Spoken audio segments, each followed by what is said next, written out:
우리 지난주 드렸던 말씀을 조금 정리해 보자면 갈라디아 교회에 많은 성도들이 뜨거운 신앙을 갖고 있었는데 거짓 교사가 찾아와서 은혜의 말씀이 아닌 율법적인 계명들을 강조하였고 뿐만 아니라 바울의 자격을 걸고 넘어졌다. 어떻게 바울이 사도인가? 그는 사도가 아니다. 그런 공격을 받았다. 이야기를 그 말씀을 한번 살펴보았습니다. 오늘은 바울의 이력서라는 제목을 통해서 바울이 어떻게 스스로를 증명하는지, 그가 어떻게 많은 사람들 앞에서 자신의 정체성을 갖고 있는지를 다시 한번 살펴보면 좋을 것 같습니다. 여러분, 자수성가한 사람들이 있지 않습니까? 어떤 기반 없이, 어떤 후원 없이 스스로의 힘만으로 어떤 성공을 이루거나 목표를 달성한 사람들을 자수성가했다라고 하지요. 그런 분들을 보면은 어떤 특징이 있습니다. 먼저 리더십이 있고, 그리고 굉장히 따를 만한 하죠. 추진력이 있고 일이 이루어지는 것 같습니다. 그래서 내가 의지할 만하고 따를 만하지요. 또 그런 분들은 좀 자수성가한 분들 중에 다라고는 못하겠지만 자신감이, 경험이 있는데 그 자신이 경험이 옳은 일이라고, 내가 겪었고 내가 체험한 것이 이것이 진짜다, 그러니까 이대로 계속 밀고 붙여야 된다라고 말할 때도 있습니다.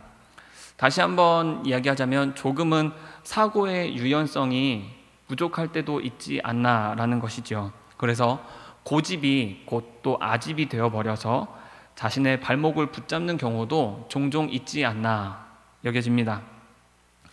근데 여기서 주목하고 싶은 부분은 무엇이냐면요, 자수성가한 사람들의 자신감과 또한 확신입니다.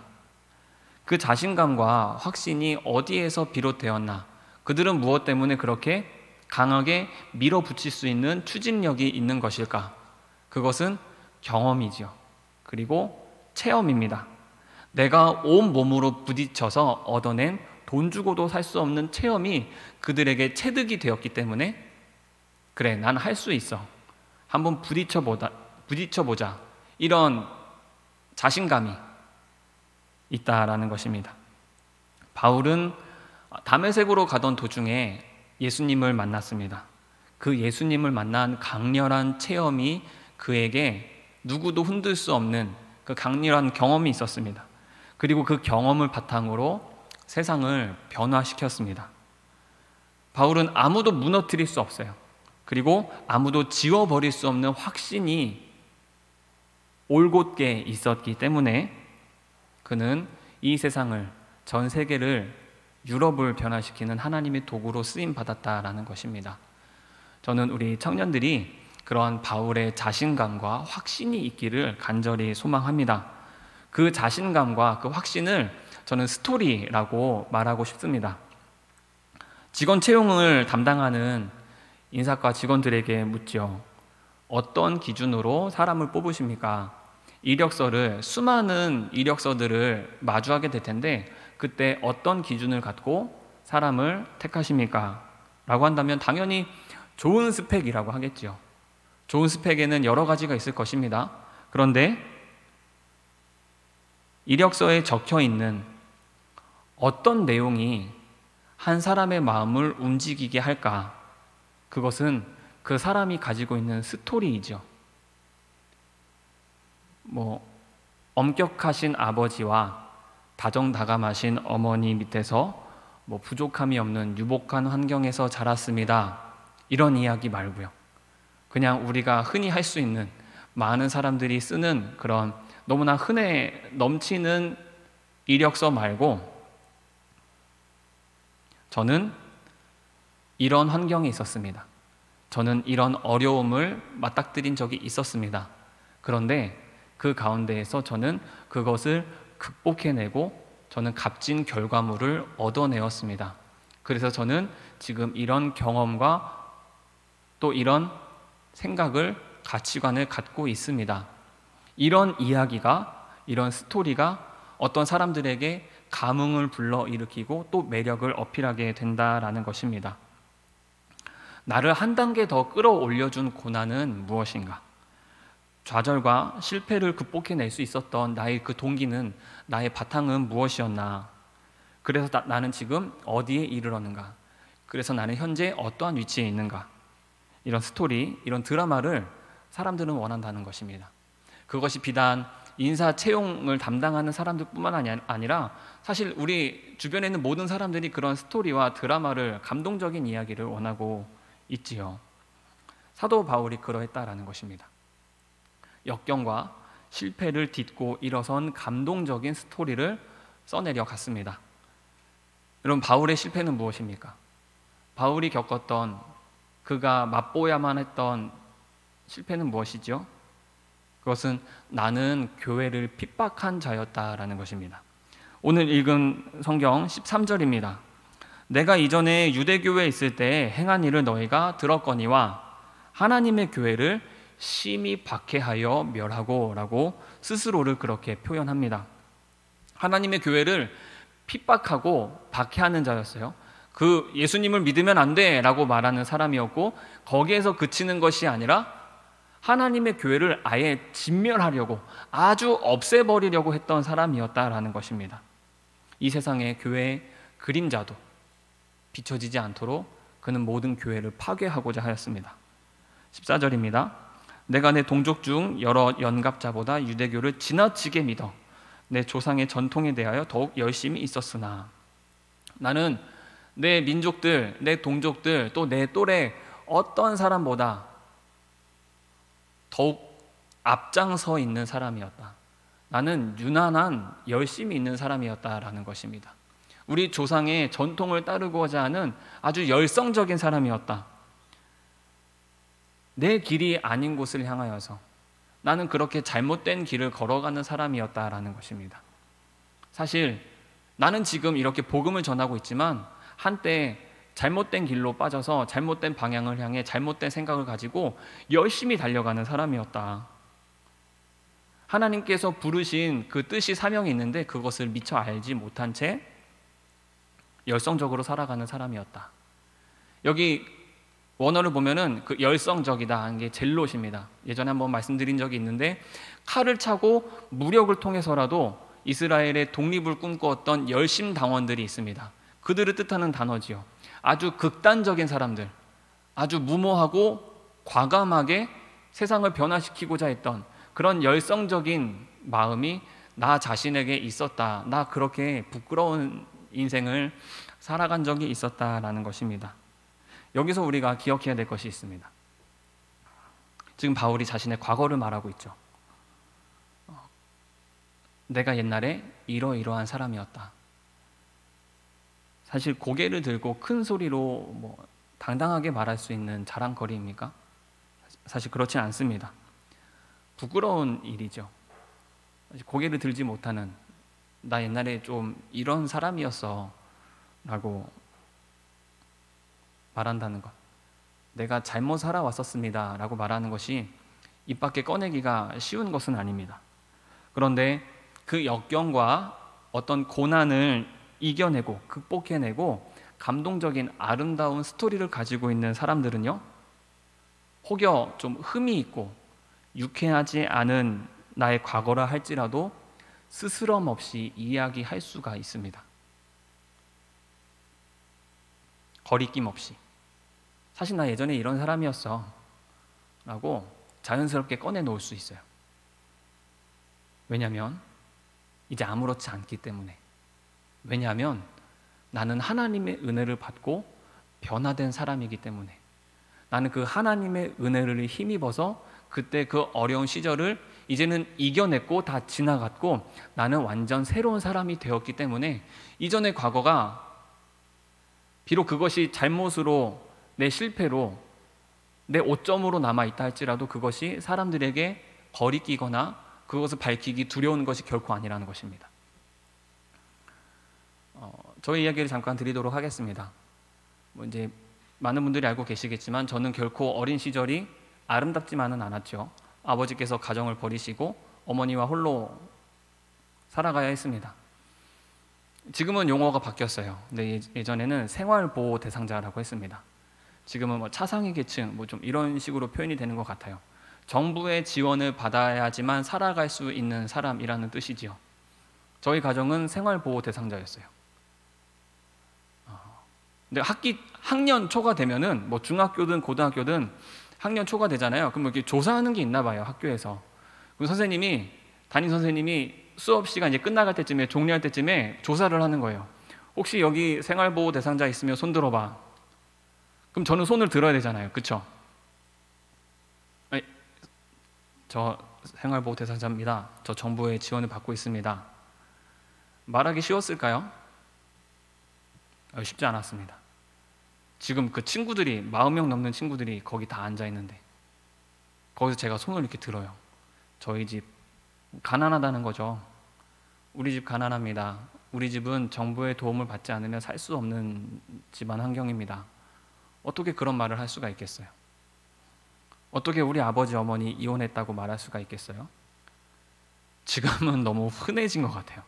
지금은 이혼이라는 게 뭐 이제는 그리 흠도 아닌 시절이 되지 않았나, 시대가 되지 않았나 싶은데, 사실 주변에서 이혼한 가정 찾는 건 정말 어려운 일이었습니다. 그런 반에 한두 명 있을까 말까 한 일이 저희 가정엔 있었죠. 꺼내기가, 말하기가 부끄러웠어요. 친구들에게도 말 안 했어요. 가장 친한 친구들에게도. 하지만 친구들은 알고 있었죠. 왜냐하면 내가 아빠 이야기를 안 하니까. 그냥 어림짐작하는 겁니다. 엄마 이야기하고 엄마랑 어디 갔다고 하고. 친구들은 다 아버지가 계신데 저는 없었습니다. 그런 것들을 말하기가 너무 어려웠어요. 꺼내고 싶지 않았어요.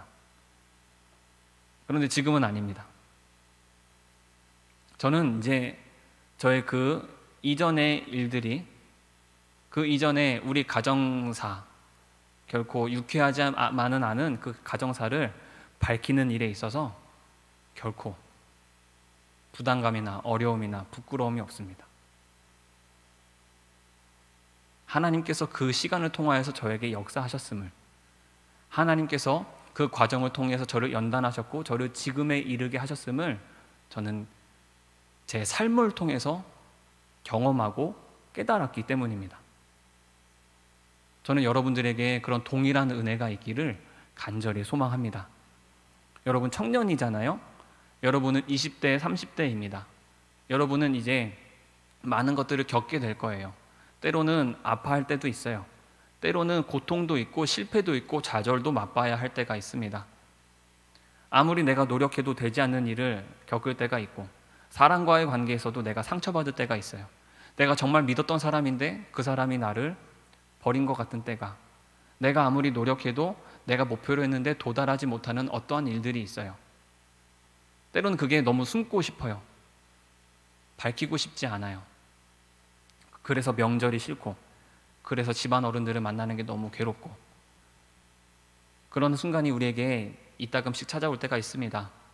하지만 여러분, 그런 순간들을 지나서 언젠가 먼 훗날에 저에게 그런 일이 있었습니다.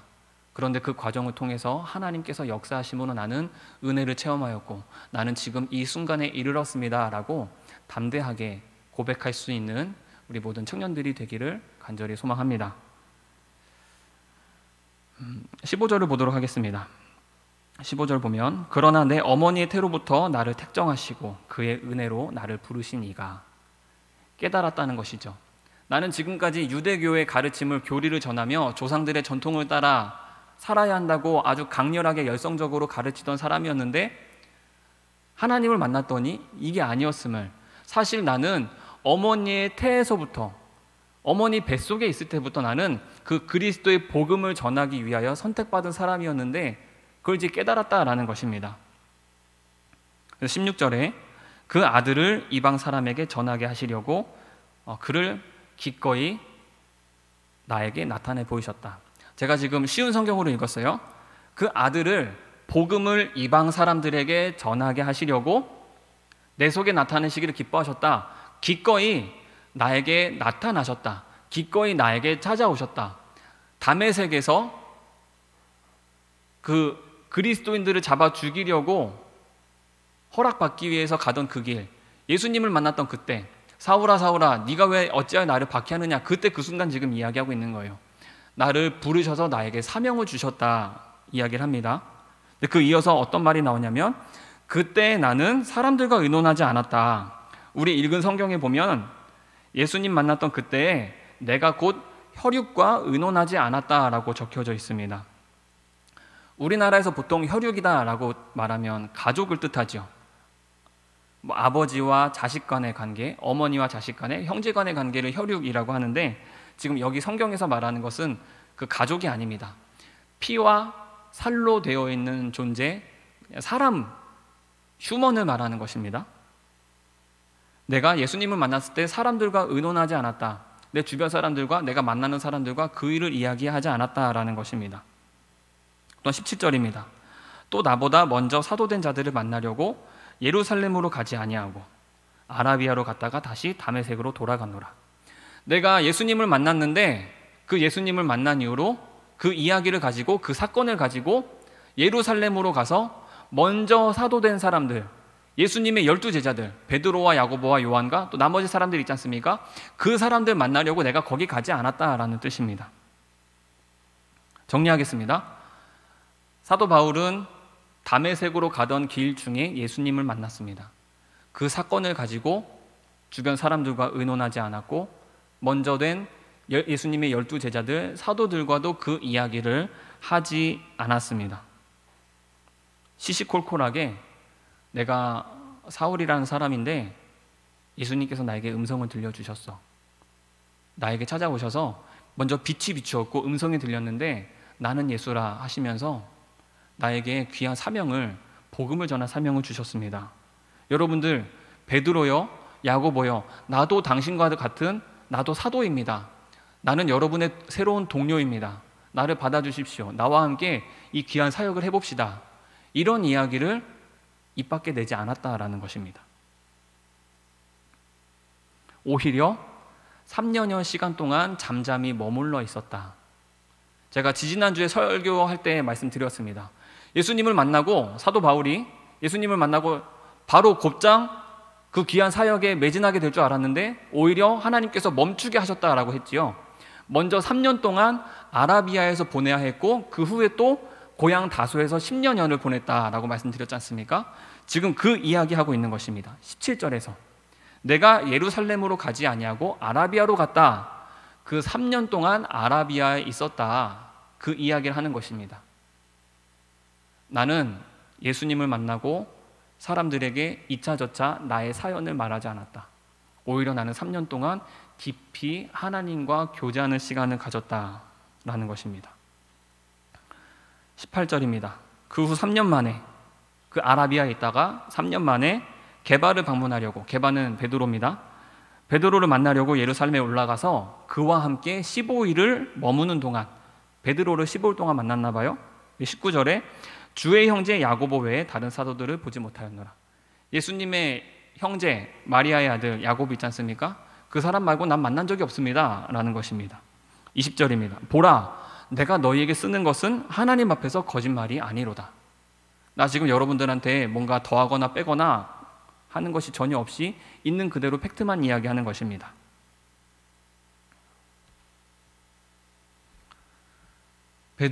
사도 바울은 내가 사도입니다. 나는 하나님의 사명을 받았습니다. 나는 지금 복음을 전하기 위해 앞으로 애쓸 것입니다. 스스로를 어필하거나 스스로의 존재를 증명하려고 노력하지 않았다라는 것입니다. 굳이 나 사도야. 나 당신들이랑 같은 사람들이야. 나도 이제 사역자야. 라는 말을 사람들에게 알리지 않았다라는 거예요. 나의 자격을 알리기 위해서 내가 동네방네 떠들고 다녀야 됩니까? 내가 대자보라도 붙여서 온 회당에 붙이면서 사도 바울은 앞으로 예수님의 사도다라고 알려야 하겠습니까? 나는 그러지 않았습니다. 네, 오늘 성경 말씀 가장 앞절에 보면요, 11절, 12절에 보면요, 형제들아 내가 너희에게 알게 하노니 내가 전한 복음은 사람의 뜻을 따라 된 것이 아니니라. 12절에도 나는 사람에게서 받은 것도 아니요 배운 것도 아니요 라고 말하고 있습니다. 내 증명을, 내 가치를 꼭 사람들에게서 확인받아야 합니까? 나는 그러지 않았습니다. 하나님께서 나를 증명해 주시는데, 하나님께서 이미 나에게 주신 사명이 있는데 내가 이것 하나만으로 충분한데 내가 왜 굳이 나의 가치를, 나의 자격을 사람들에게 알려야 하는 것입니까? 사실 사람들은 끊임없이 자신의 존재를 인정받고 싶어 하거든요. 사람들은 내가 어떤 사람인지 알려주고 싶어 합니다. 준비된 사진이 하나 있습니다. 한번 좀 보여주시겠습니까?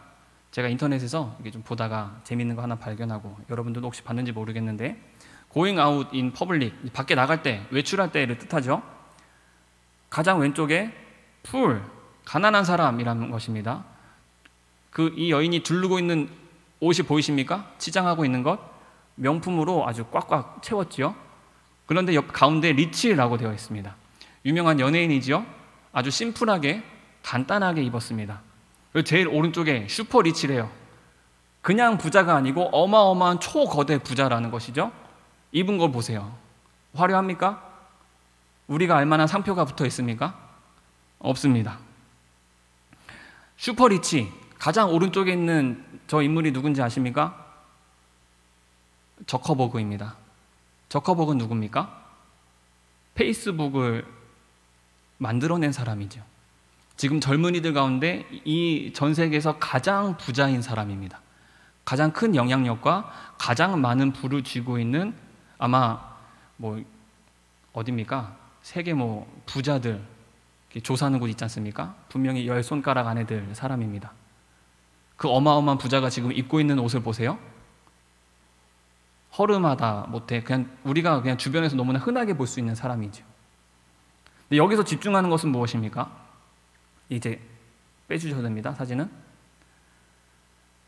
가난한 사람은 어떻게든 자신의 존재 가치를 알리고자 가장 비싼 옷으로, 가장 화려한 것으로 자신을 싸매고 있다는 거예요. 하지만 아무리 비싼 옷을 입고 있어도 저 사람은 가난한 사람이래요. 사실 그가 쥐고 있는 건, 그가 지니고 있는 것, 그가 쟁취한 것, 그가 이루어낸 것은 사실 별거 없다라는 거예요. 손에 별거 쥐지 않은 사람이 어떻게든 자신의 가치를 알리고자 최대한 비싼 것으로 자신을 가리고 있다는 것입니다. 그런데 초거대 부자는 오히려 자신을 알리고자 내가 이러이러한 사람이다 라고 알려주려고 노력하지 않아요. 왜냐하면 내가 알리지 않아도 이미 사람들이 알기 때문입니다. 나는 저커버그야. 난 페이스북을 만들어냈고 나는 이 세상을 변화시키는데 가장 앞장서 있는 뛰어난 인물이야 라는 것 이미 알고 있고 모두가 알고 있으니까 굳이 내가 나를 알려야 하나? 나의 증명을 해야 되나? 나의 가치를 사람들에게 굳이 알려줘야 하나? 라는 말입니다. 사도 바울은요, 결코 자신의 존재를 굳이 알리려 애쓰지 않았어요. 이미 그의 삶이 말해주고 있기 때문입니다. 이미 그는 예수님의 복음으로, 십자가로, 그 생명으로, 진리로 가득 찬 사람이었고 하나님과 함께 동행하는 사람이었고 그의 발자국마다 그의 말하는 그의 고백마다 그의 선포마다 그가 섬기고 애쓰고 헌신하는 사역마다 귀한 열매들이 맺혔기 때문에 굳이 내가 나임을 알리지 않아도 됐다라는 거예요. 21절부터 24절까지 읽겠습니다. 그 후에 내가 수리아와 길리기아 지방에 이르렀으나, 이제 예루살렘과 그 일대가 아닌 유대 지방이 아닌 이방인들을 향해서 나갔다는 것입니다. 이방인들을 향해 선교를 행하였으나 그리스도 안에 있는 유대 교회들이 나를 얼굴로는 알지 못하고, 예루살렘과 유대인들 가운데 세워진 그 교회에서는 사도 바울의 얼굴을 전혀 몰랐어요. 왜냐하면 베드로와 야곱 외에는 만난 적이 없으니까. 다만 우리를 박해하려던 자가 전에 멸하려던 그 믿음을 지금 전한다 함을 듣고 가장 앞장서서 그리스도인들 돌로 쳐 죽이던 그 사람이 지금은 예수님을 전한데 그 소식이 온 세상에 퍼지게 된 것이죠. 그래서 24절에 뭐라 합니까? 나로 말미암아 하나님께 영광을 돌리니라. 그것만으로 지금 나를 통하여 하나님께서 영광을 받으시고 계시다. 그 사실 하나만으로 만족하는 것입니다.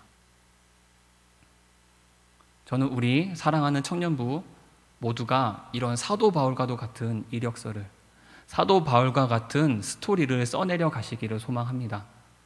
여러분들, 나의 존재를 사람들에게 알리기 위해서, 나의 가치를 증명하기 위하여서 무엇을 해야 하는가 고민하고 그때 이 사도 바울을 기억하시기를 간절히 소망합니다. 나는 무엇으로 나를 증명하는가? 나는 무엇으로 나를 이 세상 가운데 어필해야 하는 것인가? 내가 복음을 들었는데, 내가 복음을 소유하였고, 내가 하나님 말씀대로 살아가고 있는데 그것 하나만으로 충분하지 않은가? 나는 예수님 한 분만으로 충만하지 않은가? 이미 내 안에 예수님께서 살아계신데, 내 섬기는 모든 일들이 하나님의 일인데, 그렇기 때문에 나는 이미 충분히 인정받고 있는 것 아닌가? 하나님께서 나를 인정하시는데, 하나님께서 나를 지켜보고 계시고, 나는 귀한 하나님의 사역을 감당하는 중인데, 이것 하나만으로 아름답고 행복한 일이 아닌가? 여러분은 누구라고 소개하겠습니까? 여러분의 이름 석자를 말하면서 저는 아무개입니다 라고 하면서 또한 어떠한 것으로 자신을 드러내야 하겠습니까? 지금껏 살아온 나의 인생 발자취 걸음 하나하나가 우리를 증명하게 되겠지요. 여러분, 20대, 30대인 여러분은 이제 한창 달려가야 할 때입니다. 내가 지금 이미 무엇을 이루었다라기보다는 이제 계속해서 힘차게 달려가는 시기입니다. 그래서 좌충우돌할 수도 있어요. 때로는 실패를 맛볼 수도 있어요. 부끄러워서 얼굴을 들지 못할 때도 있어요. 그런데 그게 중요한 게 아니라 그 가운데서 내가 복음을 가지고 내가 하나님께서 맡겨주신 일을 감당하고 있다. 나는 하나님의 사람이다. 하나님께서 나를 택하셔서, 하나님께서 예지를 택하시고, 하나님께서 상욱이를 택하시고, 하나님께서 재준이와 은주와, 죄송합니다, 이름 부르지 못한 분들, 여러분들 한 사람 한 사람을 다 세우셔서 여러분들을 통해서 역사하고 계시다라는 거예요. 그렇기 때문에 나는 실패하지 않고 나는 쓰러지지 않아요. 결국 그 모습을 통해서 하나님께서 나를 통하여 영광 받으실 것이고, 하나님께서 나의 삶 가운데서 열매를 맺게 해주실 것입니다. 여러분, 저커버그는 그렇게 비싼 옷 입지 않았습니다. 이미 세상 모든 사람이 저 구석에 있는 스마트폰만 가지고 있다면 그 누구나 알 수 있는 일이지만 그는 자신을 어필하지 않았어요. 근데 여러분, 우리 모두가 솔직하게 말해서 여기 계신 모든 사람들이 저커버그처럼 될 수 있습니까? 이건 불가능한 일이죠. 제가 냉정하게 말하는 게 아니라 사실이 그렇죠. 그런데 여러분, 우리 모두는 사도 바울처럼 쓰임 받을 수 있습니다. 여러분의 심장에 예수 그리스도의 십자가가 있다면, 여러분의 가치관이 복음으로 똘똘 뭉쳐 있다면 하나님께서 반드시 우리를 통하여 역사하실 것을 믿습니다. 여러분들, 그렇게 하나님의 이야기를, 감동적인 스토리를 써내려가며 여러분만의 이력서를 작성해 나가는 귀한 우리 청년들 되시기를 간절히 소망합니다. 기도하겠습니다. 하나님 아버지, 감사합니다. 우리 사랑하는 청년들, 하나님의 복음을 들고 예수 그리스도의 십자가와 그 진리를 소유하며 날마다 자신의 삶을 살아가게 하여 주시옵소서. 때로 실패해도, 때로 넘어져도, 때로 내 목표한 것을 이루지 못한다 할지라도 나는 여전히 하나님 손에 붙들려 있으며, 그러하기에 그 모든 고난을 극복하고 이겨내고 하나님의 감동적인 이야기를, 스토리를 써내려갈 것을 다짐하고 결단하며 지금의 이 시기를 귀하게 사용하는 아름다운 청년들 되게 하여 주시옵소서. 주님, 바울이 복음 하나 들고 자신의 존재 가치를 드러내지 않아도, 증명하지 않아도 그의 삶이 말했던 것처럼 우리 청년들의 삶이 하나님을 노래하게 하여 주옵시고, 우리 청년들의 삶의 뒤를 돌아보았더니 하나님께서 일하셔서 그 가운데 많은 열매를 맺고 역사를 이루어내었으며 이 세상을 변화시키는 하나님의 귀한 도구였음을 담대하게 고백하는, 선포하는 자들 되게 하여 주옵소서.